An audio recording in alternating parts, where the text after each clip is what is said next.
हूं दीपशिखा सिंह राजपूत और आप देख रहे हैं इंडिया न्यूज। हरियाणा विशेष में आपका स्वागत है। चंडीगढ़ में सीएम मनोहर लाल की अध्यक्षता में सूखा राहत और बाढ़ नियंत्रण बोर्ड की एक बैठक हुई। इस बैठक में डिप्टी सीएम दुष्यंत चौटाला और कृषि मंत्री जेपी दलाल मौजूद रहे। बैठक में 494 करोड़ की 320 नई योजनाओं को पास किया गया। सीएम ने जानकारी देते हुए बताया कि जल जमाव वाले इलाकों के लिए विशेष योजनाएं हैं। उन्होंने कहा कि 650 करोड़ का मुआवजा बांटा जाएगा। भिवानी, महेंद्रगढ़, रेवाड़ी, दादरी में पानी की कमी है और इसलिए इन जिलों में 221 करोड़ की योजना बनाई गई है। इसके साथ ही हिसार, बरवाला में जन स्वास्थ्य विभाग की 2 योजनाओं को मंजूरी दी गई है। सीएम ने कहा कि ड्रेन में जाने वाले पानी के रीयूज पर जोर होगा।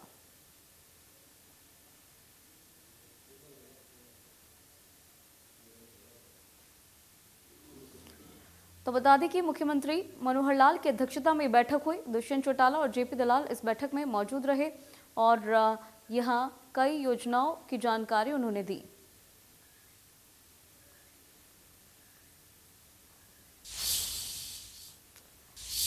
तो चलिए ग्राफिक्स के जरिए आपको इन योजनाओं के बारे में बताते हैं। तो सूखा राहत और बाढ़ नियंत्रण बोर्ड की ये बैठक हुई जिसमें कई नई योजनाओं की सौगात जो है वो मिली है। 494 करोड़ की 320 नई योजनाओं को पास किया गया है और इसके साथ ही ये भी जानकारी आपको दे दें कि जल जमाव वाले इलाकों के लिए विशेष योजनाएं तैयार की जाएंगी और उसके लिए भी अलग से जो पैसे हैं उनका वो निकाला गया। 650 करोड़ का मुआवजा भी बांटे जाने की बात इस बैठक में की गई है। भिवानी, महेंद्रगढ़, रेवाड़ी, दादरी में पानी की कमी है। अब ऐसे में इन जिलों को लेकर भी योजना बनाई गई है। 4 जिलों के लिए 221 करोड़ की योजना बनाई गई है। तो नई योजना की ये सौगात जो है हरियाणा के लोगों को मिलने वाली है। हिसार, बरवाला में जन स्वास्थ्य विभाग की 2 योजनाओं को मंजूरी दे दी गई है।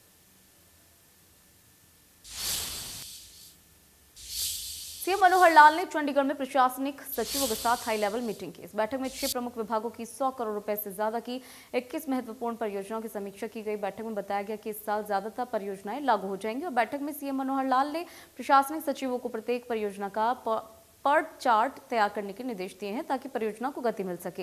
प्रदेश में बनाए जा रहे मेडिकल यूनिवर्सिटी और मेडिकल कॉलेजेस के निर्माण गति की समीक्षा करने के लिए अलग अलग मॉनिटरिंग कमेटी बनाने के भी निर्देश दिए गए हैं। सीएम ने कहा कि राज्य में विकास की गति को बढ़ावा देने के लिए प्रदेश सरकार पूरी तरह से प्रतिबद्ध है। यहाँ नर्सिंग गुणवत्ता में सुधार के लिए नर्सिंग कॉलेजेस की मैपिंग करने के भी सीएम ने निर्देश दिए। तो विकास पर जोर किस तरह से दिया जाएगा वो इन ग्राफिक्स के माध्यम से आपको बताते हैं। विकास परियोजनाओं पर जोर दिया जाएगा। 6 विभागों की 21 परियोजनाओं की समीक्षा जो है वो की गई है और इस साल ज्यादातर परियोजनाएं जो हैं वो पूरी कर ली जाएंगी। तो जिन परियोजनाओं को एजेंडे मिली हैं वो पूरी भी कर ली जाएंगी जल्द से जल्द। मुख्यमंत्री ने प्रशासनिक सचिवों को दिशा निर्देश भी दे दिए हैं और साथ साथ उनसे पर्ट चार्ट तैयार करने के लिए कहा गया है। परियोजनाओं का एक चार्ट जो है वो तैयार किया जाएगा। मेडिकल यूनिवर्सिटी और कॉलेजेस के निर्माण में भी तेजी की बात यहाँ पर सीएम ने दोहराई। समीक्षा के लिए मॉनिटरिंग कमेटी बनाने के निर्देश दे दिए गए हैं। तो विकास पर पूरी तरह से जोर रहेगा। नर्सिंग की गुणवत्ता में सुधार लाने को लेकर भी यहाँ पर बात कही गई सीएम के द्वारा। उन्होंने कहा कि नर्सिंग कॉलेज की मैपिंग करने के निर्देश दे दिए गए हैं और जो मैपिंग है वो रेडी की जाएगी। रैनीवेल परियोजना की समीक्षा के लिए भी एक कमेटी बनाने की बात सीएम ने इस दौरान कही। तो विकास पर पूरी तरह से जोर रहेगा, फोकस रहेगा। विकास से जुड़ी जितनी भी परियोजनाएं हैं उन पर जो है फोकस रहेगा। साथ ही साथ तमाम जो परियोजनाएं हैं उनको जल्दी से जल्दी अमली जामा पहनाने की कवायद जो है वो तेज की गई है। पंजाब में भारतीय जनता पार्टी 65 सीटों पर चुनाव लड़ेगी। पार्टी अध्यक्ष जेपी नड्डा ने सीटों का बंटवारा किया और कहा कि पंजाब में एनडीए गठबंधन जो हुआ है उसमें भाजपा, पंजाब लोक कांग्रेस और संयुक्त अकाली दल शामिल है। नड्डा ने कहा कि हम सब मिलकर पंजाब विधानसभा का चुनाव लड़े हैं। भाजपा 65 सीटों पर तो पंजाब लोक कांग्रेस 37 सीटों पर और 15 सीटों पर संयुक्त अकाली दल यानी ढिंसा चुनाव लड़ेंगे। भारतीय जनता पार्टी 117 सीटों में 65 सीट्स भारतीय जनता पार्टी लड़ेगी। हमारे पंजाब लोक कांग्रेस कैप्टन अमरिंदर सिंह जी के नेतृत्व में 37 सीट्स लड़ेंगी और 15 सीट्स संयुक्त अकाली दल ढींसा जी के नेतृत्व में लड़ा जाएगा। ये चुनाव जैसा कि मैंने कहा कि this is the broad figure which I am giving. We have been able to have an alliance with the BJP in Punjab. There were many times ups and downs and various thinking how we should go ahead about it and how we should move ahead. But finally, the consensus that emerged within our party, and I think also in Teensar Saab's party, he will of course say it on his own and tell you all what he thinks. The feeling was that for the sake of stability of the country, for the sake of our own, as the President has mentioned, on the security of the nation. कोई भी election आती है तो कभी हिंदू सिख का मसला, कभी हिंदू मुसलमान का मसला, कभी हटाना वो शुरू कर देते हैं। जो हमारे भाईचारे की एकता है जिसको हम कहते हैं, उसको ठीक रखने के लिए हमने फैसला किया कि हम इकट्ठे तीनों पार्टियों मिलकर करेंगे। पंजाब के पूर्व मुख्यमंत्री कैप्टन अमरिंदर सिंह ने बड़ा दावा किया है। उन्होंने कहा कि नवजोत सिंह सिद्धू को राज्य के मंत्रिमंडल में शामिल करने की सिफारिश पाकिस्तान के पीएम इमरान खान ने की थी। कैप्टन अमरिंदर सिंह जी हमारे साथ में मौजूद है। कैप्टन साहब, आपने सिद्धू जी पे जो आरोप लगाए उसके बारे में क्या कहेंगे सर? किस तरह की बातें? क्या आरोप तो कुछ नहीं, जो असलियत है मैं बताया। जो मुझे मैसेज आया है कि इसको कैबिनेट में आपने कैबिनेट में ले लो, तो मैंने कहा मैं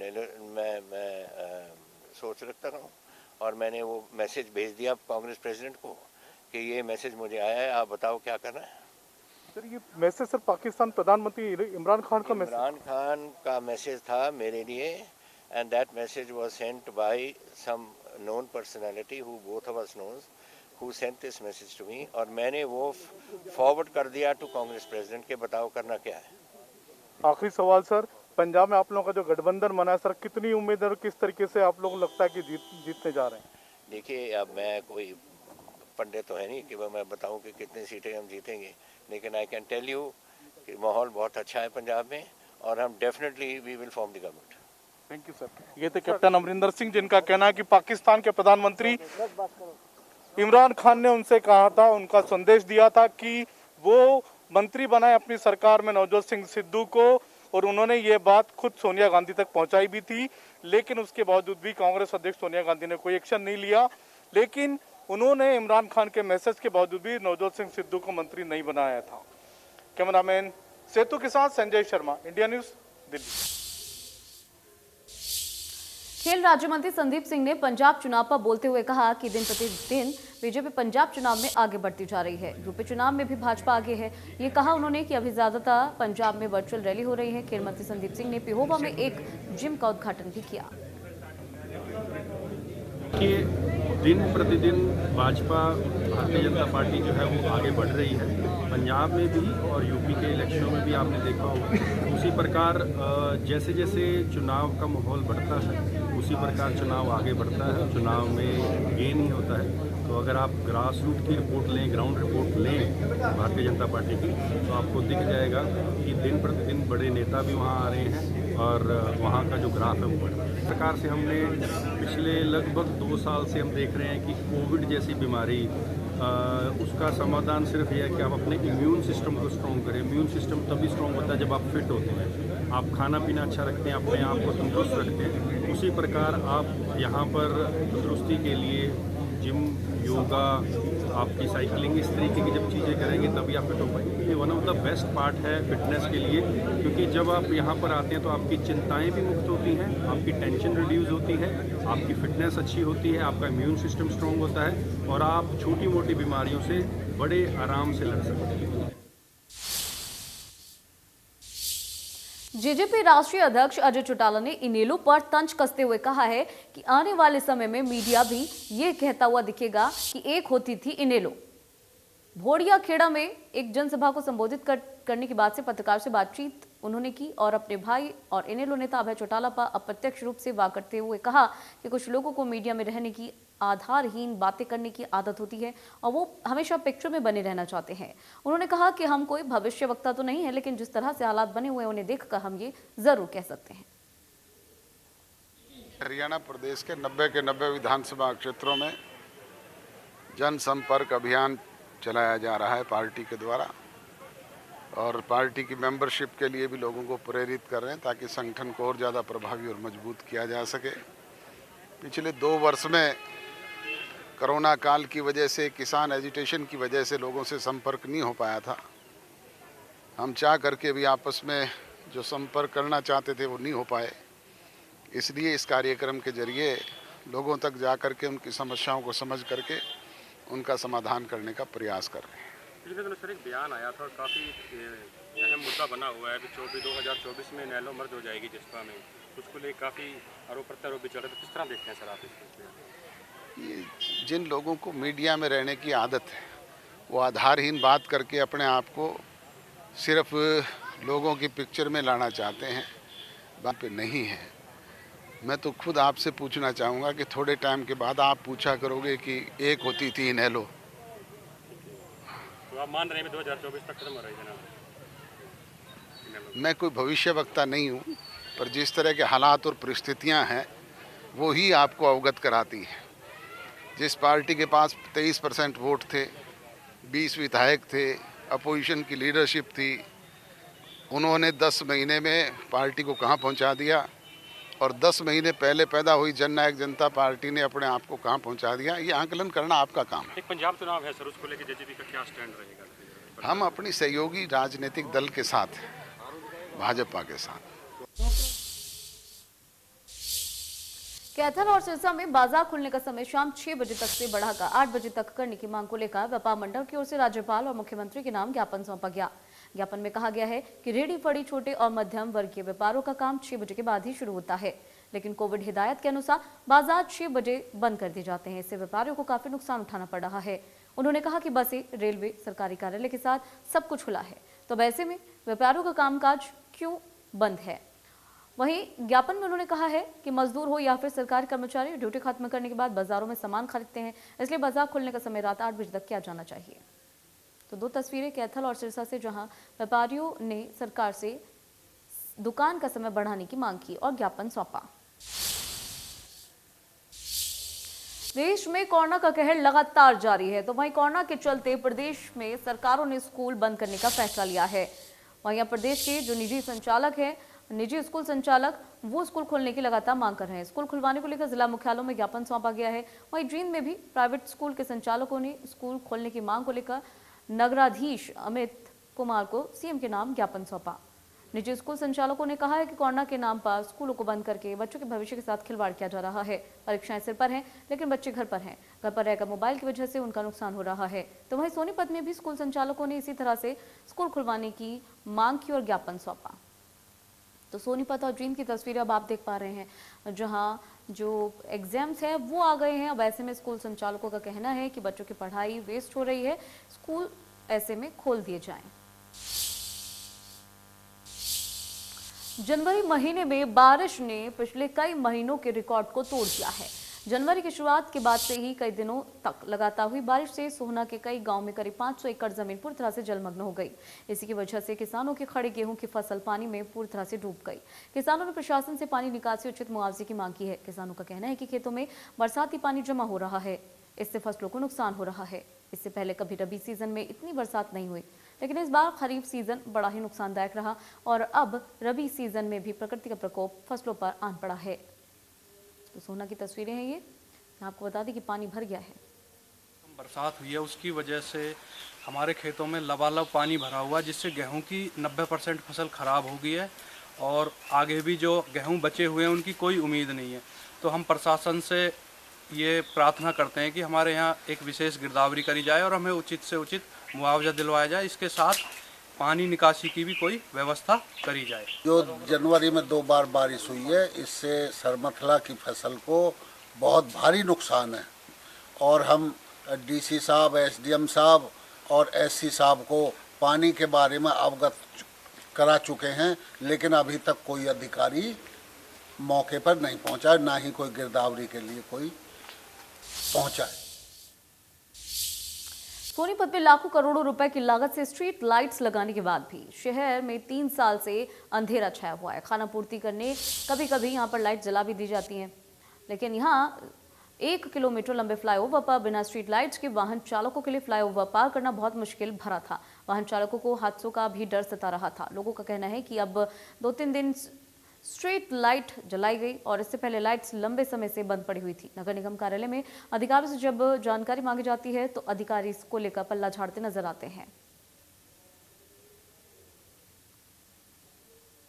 तो सोनीपत की तस्वीरें हैं, जहां 3 साल से सोनीपत में कहीं भी स्ट्रीट लाइट्स हैं उनका उपयोग नहीं किया जाता है, जिसकी वजह से लोग काफी परेशान नजर आते हैं। गणतंत्र दिवस को लेकर प्रशासन की तरफ से तैयारियां शुरू कर दी गई हैं और कार्यक्रम स्थल पर एक तरफ स्टेज बनाया जा रहा है।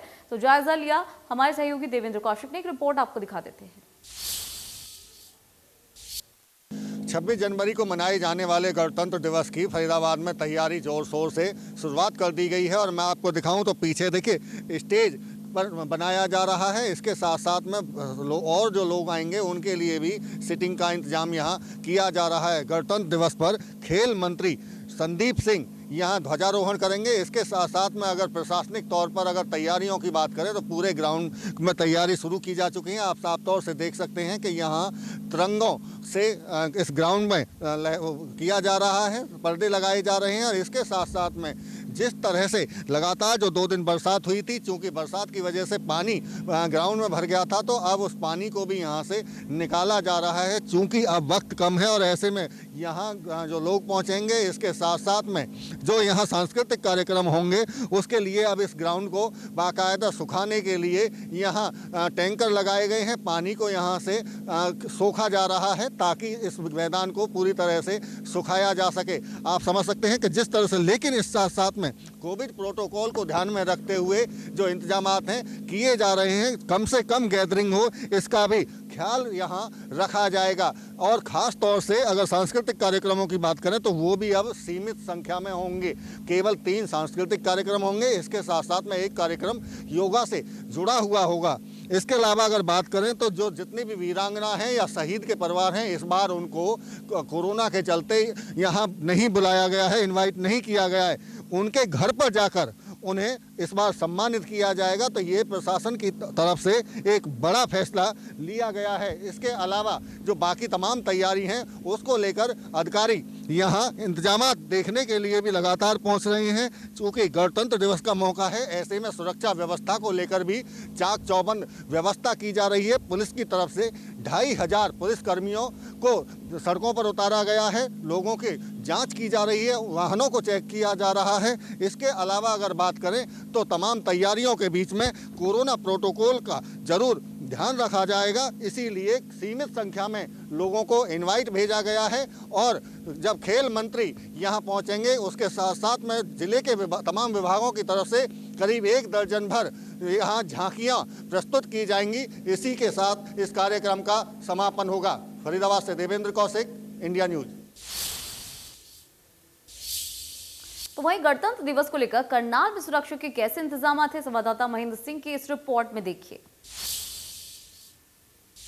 करनाल जिले में गणतंत्र दिवस की तैयारियां जोरों शोर से की जा रही है। इसके साथ ही जिला प्रशासन की तरफ से सुरक्षा व्यवस्था को अलर्ट मोड पर रखा गया है। सार्वजनिक स्थानों, रेलवे स्टेशन, बस अड्डे, तमाम जगह पर पुलिस प्रशासन के द्वारा कड़े सुरक्षा प्रबंध रखे गए हैं। हर आने जाने वाले पर नजर रखी जा रही है। आप देख सकते हैं ये करनाल रेलवे स्टेशन के बाहर हम पहुंचे हैं और जो रेलवे पुलिस है लगातार यहाँ रेल यात्रियों के जो है जांच कर रही है। जो लोग यहाँ से अभी ट्रेन में सफ़र करने के लिए जा रहे हैं या जो लोग अभी ट्रेन की यात्रा कर कर लौट रहे हैं, उनकी तमाम जांच यहाँ पर की जा रही है। सामान देखिए आप, ये पुलिस टीम है वो लगातार जांच रही है लोगों की, क्योंकि जिस तरह से सरकार और प्रशासन की तरफ से निर्देश दिए गए थे कड़े सुरक्षा प्रबंधों को, उसके चलते ये आज यहाँ पर आप देख सकते हैं जांच की जा रही है। अधिकारी हैं, उनसे बात करेंगे कि किस तरह से प्रशासन के आदेश थे और अब क्या एक्शन जो है लिया जा रहा है गणतंत्र दिवस की तैयारियों को लेकर। जी सर, कैसे क्या प्रबंध है सुरक्षा के गणतंत्र दिवस? सुरक्षा के सर 5 तरफ से पूरे प्रबंध हैं। आने जाने वालों को चेक किया जा रहा है और किसी प्रकार की कोई दिक्कत नहीं है। मौसम थोड़ा सा कच्चा पक्का है ही। तो जो यात्री रेल से सफर करके आ रहे हैं उन पर किस तरह की निगरानी है? यहाँ सर कोविड का टेस्ट होता है जी, और किसी को कोई प्रॉब्लम होती है तो उसके साथ हम खड़े हैं जी। बाकी तो अभी कोई ऐसी कोई संदिग्ध कोई घटना कोई सामने नहीं सर, नहीं, हमारे यहाँ बिल्कुल पीसफुल है, कोई दिक्कत नहीं। जी सर, तो कितनी टीमें हैं जो लगी हुई हैं? टीम में 2 लगी हुई हैं, एक आरपीएफ की एक जीआरपी की लगी हुई है। जो भी गाड़ी आती है, जो भी पैसेंजर आते हैं, उनको सारे चेक किया जा रहा है और आने वालों को भी जाने वालों को चेक करके भेज रहे हैं और कोरोना भी यहाँ टेस्ट हो रहा है, सभी ठीक है। तो बिल्कुल देखिए, बिल्कुल पीसफुल है और जो प्रबंध हैं जीआरपी की तरफ से, रेलवे पुलिस की तरफ से बिल्कुल बढ़िया प्रबंध यहाँ पर किए गए हैं और लगातार जो है उनकी टीम यहाँ जांच कर रही है। इसके अलावा जो स्टेशन की एंट्री पॉइंट पर ही यहाँ पर एक कोविड टेस्टिंग का कैंप भी लगाया गया है। आप देख सकते हैं यहाँ पर जो यात्री ट्रेन में सफर करने के लिए पहुंचे हैं उनकी कोविड जांच भी यहां पर चल रही है। लगातार जो यात्री यहां पर पहुंचते हैं उनकी एंट्री उसके बाद ही दी जाती है, जब वो अपना कोविड टेस्ट यहां पर कराते हैं उसके बाद ही वो उनको रेल यात्रा की अनुमति मिलती है। करनाल से महेंद्र सिंह, इंडिया न्यूज हरियाणा। तो फिलहाल इस कार्यक्रम में इतना ही, रुकेंगे छोटे से ब्रेक के लिए।